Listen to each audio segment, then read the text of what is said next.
ng bayan, maasahan anumang panahon. Magandang oras po sa ating lahat. Narito na ang pinakahuling update sa magiging lagay ng ating panahon sa susunod na 24 oras. Sa kasalukuyan ay Intertropical Convergence Zone ang dominanting weather system ngayon sa ating bansa, o yung isang weather system na nagpapaulan sa Mindanao, samantalang easterlies ang nakakaapekto naman sa nalalabing bahagi ng ating bansa. Sa ngayon, wala ng LPA na minomonitor ang Pag-asa at kaninang umaga nga ay nalusaw na o nag-dissipate na ang LPA na nasa kanluran ng La Union. Kaya wala na tayong minomonitor na anumang sama ng panahon sa loob at labas ng ating area of responsibility.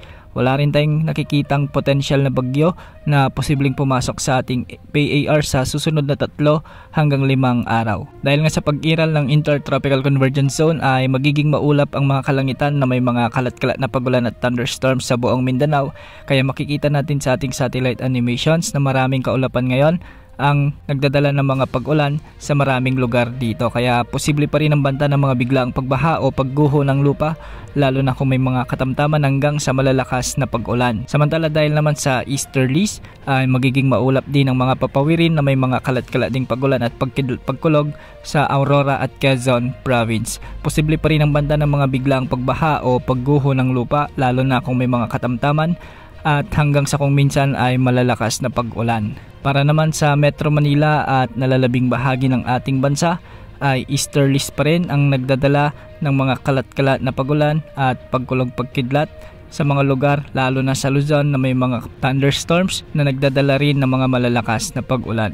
Dahil dito, hindi rin inaalis ang banta o posibilidad ng mga biglang pagbaha o pagguho ng lupa, lalo na kung may mga umiiral na severe thunderstorms. Para naman sa lagay ng mga pag-alon sa ating mga karagatan, ang mga baybayin sa Luzon ay posibleng umabot ang mga pag-alon hanggang 1.5 meters at ang mga pag-alon naman sa Visayas at Mindanao ay posibleng mga pag-alon hanggang 1.2 meters. Patuloy pa rin tayong nasa monsoon break o yung pansamantalang pagkawala ng habagat, ngunit inaasahan na sa unang linggo o sa huling bahagi ng Hunyo ngayon ay posibleng muling umiral ang southwest monsoon o habagat na magdadala muli ng mga pag-ulan sa kanlurang bahagi ng ating bansa. Yan muna ang update sa lagay ng panahon. Ito pong weather update ng bayan, maasahan anumang panahon.